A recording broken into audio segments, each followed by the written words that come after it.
Welcome to the Enlight One podcast. My name is Malta Patel and I'm a spiritual transformation guide. I love speaking about how you can create your dream life and goals through the power of your mind and working with the universe, showing you how to harness these to manifest your dreams. My aim in each podcast is to help you learn the techniques and tools which will help you transform your mindset to that of a masterful co-creator with the universe. So if you're curious to know more or you want more clarity on this, keep listening. I also have a free manifestation gift which will show you how to create abundance. So click on the link in the podcast description to get a step-by-step free guide, and also how to get access to my book on manifesting from the soul for an in-depth look on how you can co-create your life and soul purpose. Do you like yourself? It's a question many of us don't even want to go near. Now you could say, well, I'm in a loving relationship. Why do I need to like myself? I must be okay. The thing is, your actions and the events in your life are determined by whether or not you accept yourself, not somebody else, but you. Because everything is energy, and how you subconsciously feel about yourself determines what manifests in your life. For example, do you focus on the negative aspects about yourself, wishing that you were in better shape, that you had a better job, and so on? Do you find yourself always saying yes to people, even when you're too busy to fit in their requests? These are the things that can happen when we don't accept ourselves, including putting ourselves down in many ways. Most of us are looking to find that someone special who will love and accept us as we are. But how about working on self-acceptance? You have just as much right to accept and appreciate yourself as someone else. In fact, it's the best thing you could do. Because self-acceptance allows you to build a positive relationship with yourself. Your emotional well-being increases and you can create healthier relationships. And also your mental health improves as you reduce that internal critical voice. It allows you to embrace all your qualities and set healthier boundaries. And you learn you can say no to people because your time and well-being is important to you. You kind of stand up for yourself and you can say, you know what, no, I'm actually too busy. Because as you work on self-acceptance, you start to honor yourself, if you like. You have more respect for yourself. Now, it can be hard because we live in a society where there are high standards of beauty, success, and so on, which can make us feel inadequate. We worry how others will judge us if we don't fit in to what's expected of us. And you may have a critical inner voice, always trying to be the perfectionist and falling short. Or your family or community may be expecting certain things of you, which means that your authentic self can't come through. But there are things you can start to do to bring more self-acceptance into your life. You can practice self-compassion. Treat yourself as you would a friend. If you've got a friend in trouble, you'll try and help them, won't you? You try and make them feel better about themselves, about the situation. So do that to yourself and accept that sometimes it's okay to make mistakes or even feel inadequate. Now, a little story about myself. I used to work in IT, actually as a programmer, writing code. And we used to have meetings, go into the meeting room and they'd be talking about this new system we were going to implement with lots of diagrams. And for the life of me, I could not understand the big picture. When they had a big picture meeting, I just came out of it and I thought, what on earth was that about? I didn't understand it at all.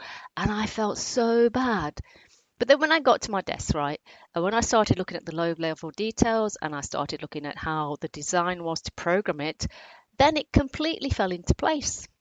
And so for months, years, I used to beat myself up all the time because I'd go into these meetings, big picture meeting about this system you're going to build. And I never understood it. And everybody else seemed to understand it. And I was like, why don't I understand it? What's wrong with me? And then when I started looking at the low level details and how to write the code, it just, as I said, made perfect sense. And so after a while, you know what I did?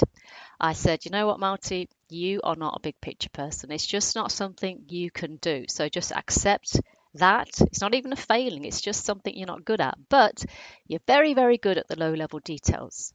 And I bet you any money that the people who understand the big picture, some of those would have found it very, very difficult to understand those low level details like I did.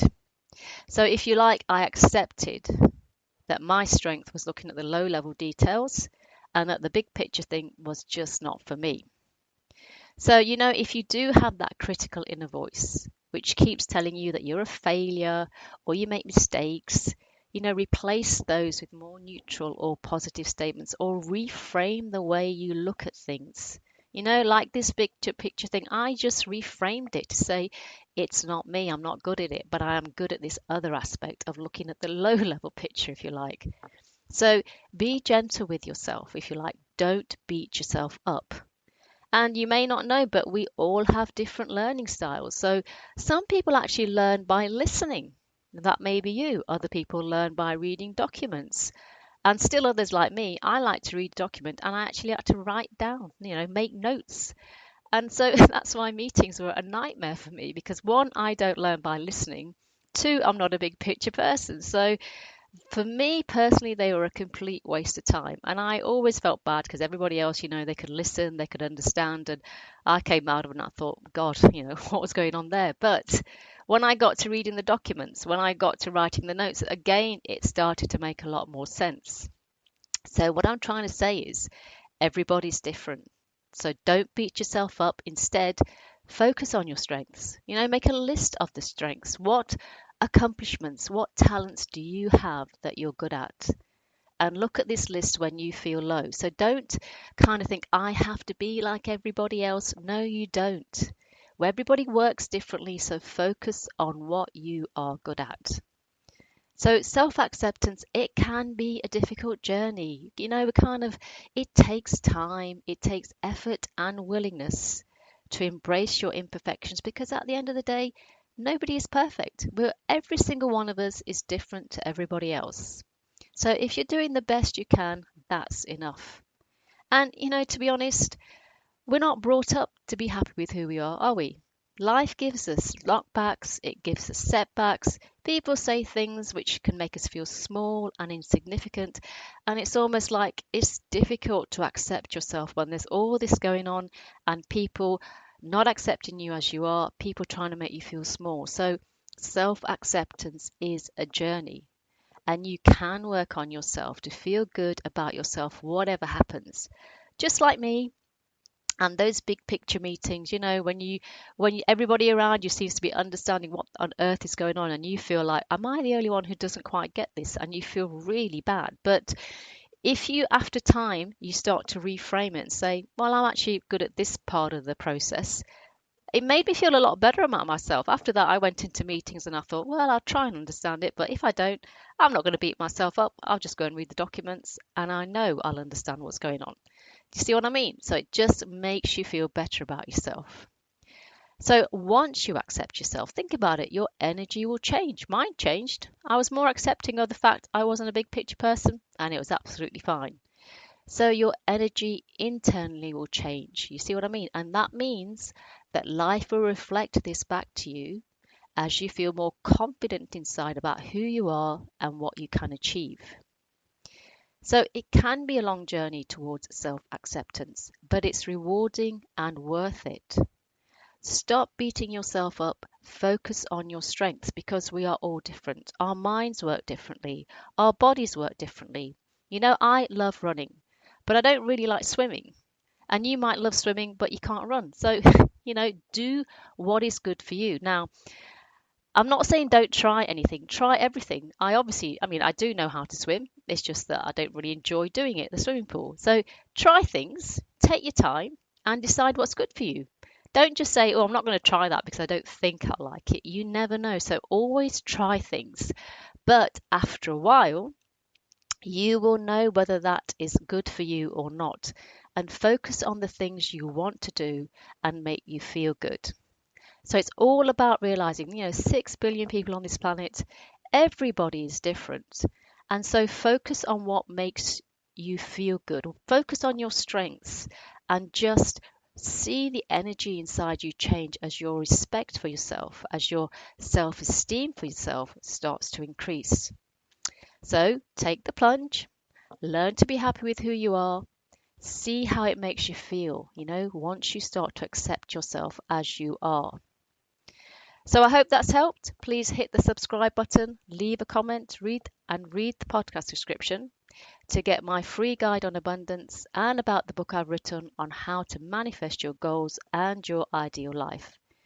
Thanks for listening, and I will speak with you next time.